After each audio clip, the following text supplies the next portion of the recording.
Crypto बाजार पर अगर आप नजर डालें तो ऐसा लग रहा है मानो किसी ने लाल स्याही की बोतल ही उलट दी हो। हर तरफ लाल ही लाल। बिटकॉइन, इथीरियम, सारे ऑल्ट कॉइन्स सब नीचे। लेकिन ये सिर्फ एक दिन की गिरावट नहीं लगती, इसमें एक गहराई है, एक ठहराव है जो परेशान कर रहा है। आज हम इसी को समझने की कोशिश करेंगे। हमारे पास जो सूत्र हैं वो एक डॉक्यूमेंट्री की स्क्रिप्ट है जिसका शीर्षक है क्रिप्टो मार्केट गिर क्यों रहा है, पंप कब आएगा। और इस विश्लेषण की सबसे खास बात यही है कि ये सिर्फ कीमतों के उतार चढ़ाव को नहीं देख रहा, अच्छा, बल्कि इसके पीछे जो छिपे हुए वैश्विक आर्थिक पैटर्न है और जो निवेशकों की साइकोलॉजी है उसको समझने की कोशिश कर रहा है। बिल्कुल। तो आज की हमारी बातचीत का मकसद 3 मुख्य सवालों के जवाब खोजना है। पहला, बाजार में ये सन्नाटा क्यों छाया हुआ है। दूसरा, अगर ये गिरावट एक चक्र का हिस्सा है तो अगली बड़ी तेजी की उम्मीद कब और किन संकेतों के आधार पर की जा सकती है। सही है। और तीसरा, सबसे जरूरी, इस माहौल में अलग अलग तरह के क्रिप्टो कॉइन्स को किस नजरिए से देखना चाहिए। बहुत जरूरी सवाल है। चलिए इसकी एक एक परत खोलकर देखते हैं कि आखिर मामला क्या है। तो सबसे पहले, ये गिरावट इतनी गहरी और लगातार क्यों महसूस हो रही है। देखिए, इस विश्लेषण की सबसे पहली और चौंकाने वाली बात यह है कि ये इसे कोई सामान्य छोटी मोटी गिरावट नहीं मानता। अच्छा। इसके पीछे 3 बड़े और आपस में जुड़े हुए वैश्विक कारण काम कर रहे हैं। सबसे बड़ा कारण है लिक्विडिटी की कमी। लिक्विडिटी की कमी, इसका क्या मतलब है? क्या लोगों ने क्रिप्टो खरीदना बंद कर दिया है? उससे भी बड़ी बात है, इसका सीधा संबंध है अमेरिकी फेडरल रिजर्व की नीतियों से। फेडरल रिजर्व से? हाँ, उन्होंने महंगाई को काबू में रखने के लिए ब्याज दरें ऊंची रखी हुई हैं। इसका नतीजा ये है कि अमेरिकी डॉलर बहुत मजबूत हो गया है। अब आप सोचेंगे कि डॉलर के मजबूत होने से क्रिप्टो का क्या लेना देना। हाँ, यही सवाल मेरे मन में भी था। ये दोनों तो मतलब अलग अलग दुनिया लगती हैं, लेकिन ये जुड़ी हुई हैं।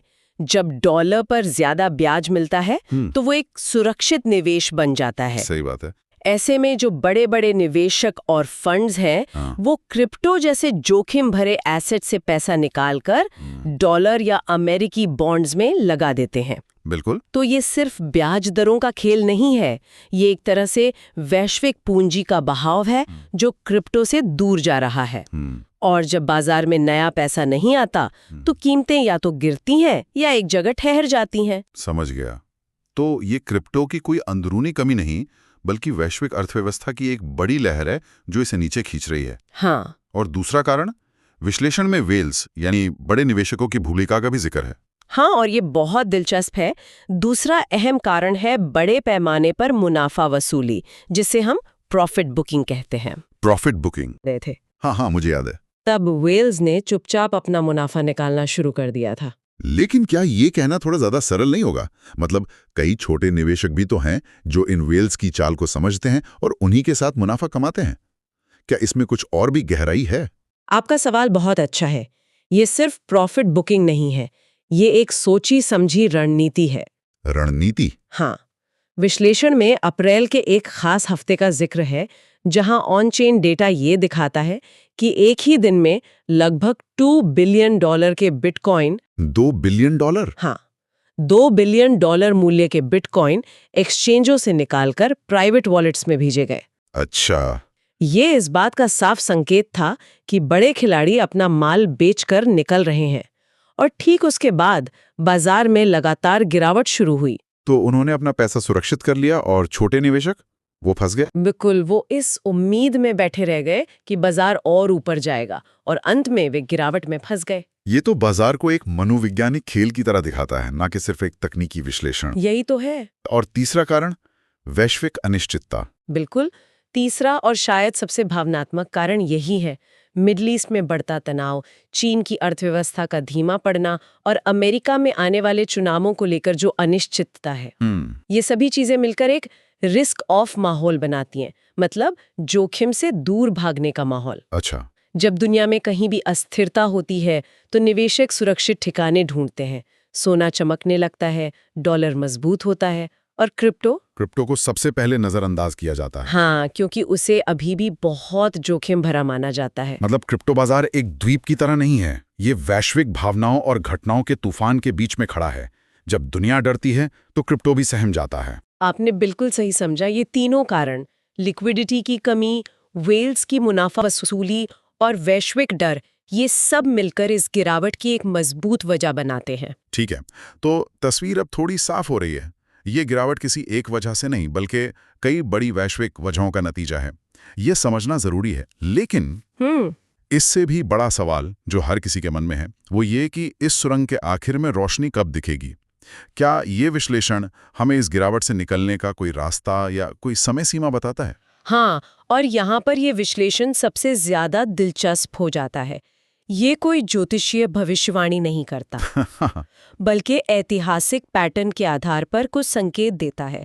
इतिहास ये बताता है कि बिटकॉइन हाल्विंग के बाद, हर बड़ी गिरावट के बाद बाजार को संभलने और रिकवरी का एक नया दौर शुरू करने में लगभग 60 से 90 दिन का समय लगता है। 60 से 90 दिन? हाँ, ये एक एक्यूमुलेशन फेज होता है, यानी जमा करने का दौर। 60 से 90 दिन, ये एक लंबा इंतजार है।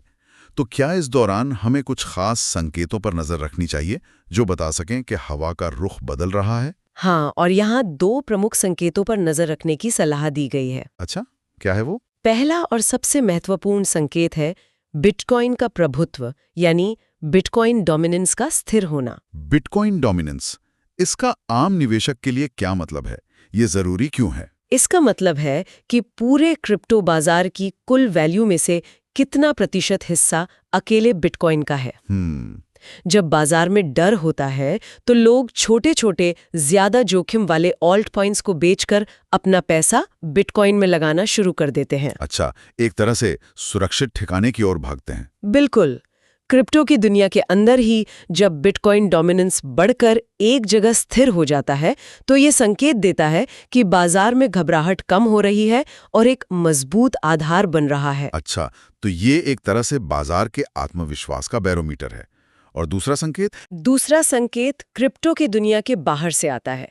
अमेरिका में मुद्रास्फीति यानी महंगाई के आंकड़े। महंगाई के आंकड़े? हाँ, जब महंगाई के आंकड़े नरम पड़ते हैं तो इस बात की उम्मीद बढ़ जाती है कि फेडरल रिजर्व भविष्य में ब्याज दरें कम कर सकता है। और जैसे हमने पहले बात की, ब्याज दरें कम होने का मतलब है डॉलर का कमजोर होना और क्रिप्टो जैसे जोखिम भरे एसेट्स में फिर से पैसे का प्रवाह शुरू होना। बिल्कुल।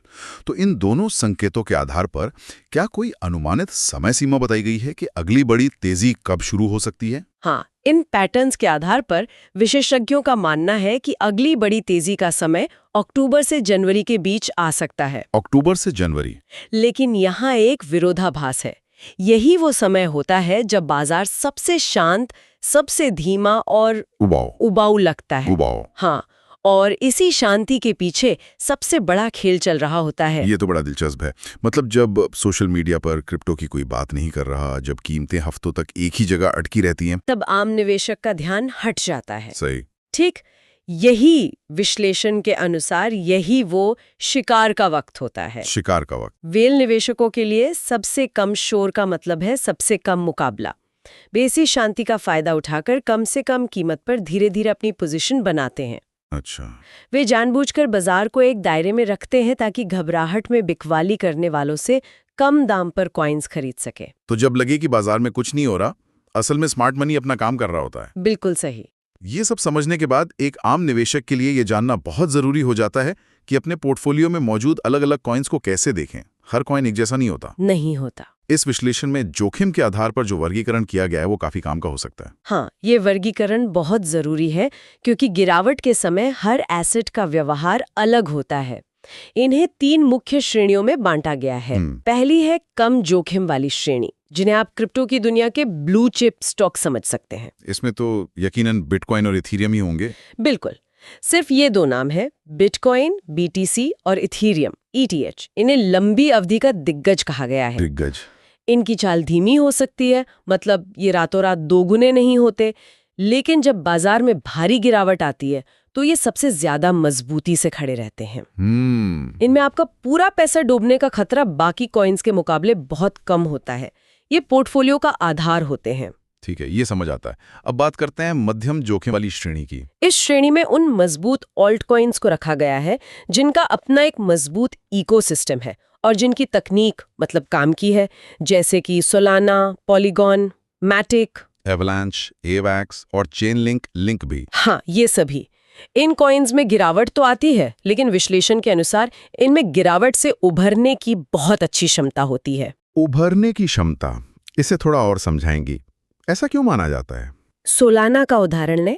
इसका इकोसिस्टम बहुत तेजी से बढ़ रहा है।